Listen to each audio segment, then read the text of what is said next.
All right, let's just get right into it. We hear it all the time, right? Grind, hustle, outwork everybody. But what if that whole way of thinking, what if it's all built on a massive lie? That's what we're going to do today. We're going to peel back the layers on this whole hustle culture thing and find out what it's really costing us. And boom, there it is. This is the whole thing right here. See, this isn't about finding some magical new app or a fancier to-do list. Nah, it's about changing the entire game, how you even think about work, about your value, and what success even means.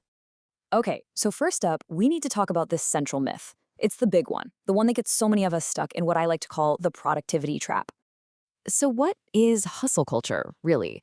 Well, here it is in a nutshell. It's this belief system that basically worships being busy.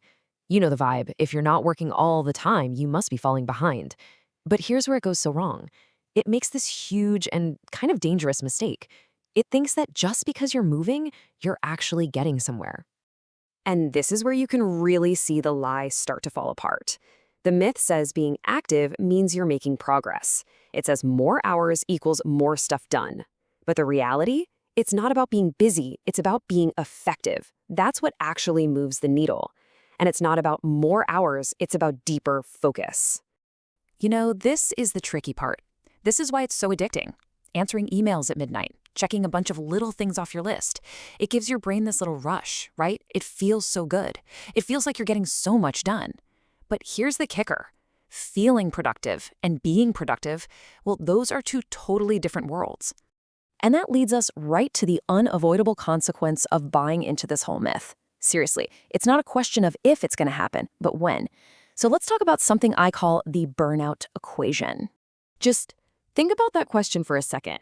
When does putting in more work actually start to give you less work? There's a real tipping point where all your effort starts to backfire. So where is that point? And, well, take a look at this. This chart basically says it all. Check out the output in hour 3 of solid, focused work. It's way up there, right? Near peak performance. But then look at hour 10. It's absolutely tanked. You might be sitting at your desk, but your brain has left the building. You're just spinning your wheels, going nowhere. And that's the absolute truth of it. The 10th hour is never the same as the 3rd. Hustle culture pretends every hour is created equal. But come on, science and let's be honest, our own lives tell us that's just not true. Pushing yourself past the breaking point doesn't make you a hero. It just makes you worse at your job. And when you keep doing this day in and day out, you know what you get? Burnout. And listen, this isn't just you being tired.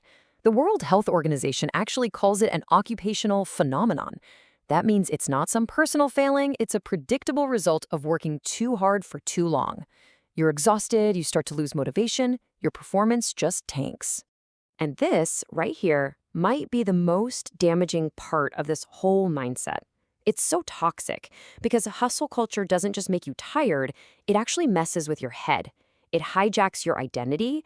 It tricks you into tying your self-worth to how exhausted you are. It's this awful cycle where you feel guilty anytime you're not grinding. Okay, so if working more isn't the answer, then what is? Well, the answer is going to sound totally backwards to most of us. It's the power of, well, doing nothing, or at least the power of strategic rest. We have to completely flip how we think about this. Rest is not a bug. It's not a flaw. It's a feature, and it's a feature of high performance.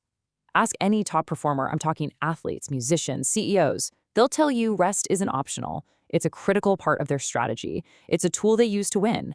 And the science on this is super clear. When you're resting, your brain doesn't just shut down. Oh no, it's actually hard at work behind the scenes.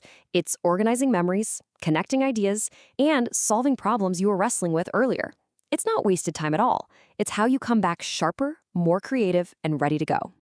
Just let that sink in for a second. Rest isn't the enemy of productivity. It's a fundamental part of it. You can't have one without the other. True, long-term success comes from cycles of hard work and real rest. It's a package deal. Okay, so if just pushing harder and working endless hours is the wrong way, what's the right way? It's not about more willpower or trying harder. It's about building smarter. And the answer to that is systems. Look, try to run your life on motivation alone is like trying to sail across the ocean waiting for a good gust of wind. Yep, it's great when it shows up, but you can't count on it.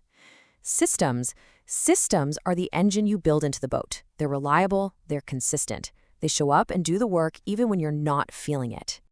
And the author James Clear put it perfectly. Successful people just don't bet on motivation, they bet on systems. Think about it. You don't rise to the level of your ambitions, you fall to the level of your systems. In the end, it's your daily habits and routines that decide where you end up, not some random burst of inspiration. This all comes down to one powerful idea: leverage. See, hustle culture is all about brute force. It tells you to just push that giant boulder up the hill with your bare hands. A much smarter way is to, well, build a lever. Leverage is anything that multiplies your effort, the skills you learn, the systems you create, the assets you own. It's how you get way more done with way less work. All right, let's pull all these pieces together. It's time to actually work smarter, not harder. And that's not just some cheesy poster slogan. It's a totally different operating system for how you approach your work and your life. So what does this new mindset look like? It's basically 3 steps. Number 1, build leverage. Don't just work harder, build things that work for you. Number 2, protect your energy. Forget time management for a second. Your energy and your focus are way more valuable. And number 3, play the long game. This whole thing isn't a sprint, it's a marathon. Consistency will always beat intensity. And that really is the bottom line, isn't it? It's the one thing hustle culture gets completely wrong. The goal was never to work more. The goal is to last longer. It's not about burning out and some blaze of glory. It's about building a way of working and a way of living that you can sustain for the long haul. So the real question you got to ask yourself is, are you building something that's meant to last?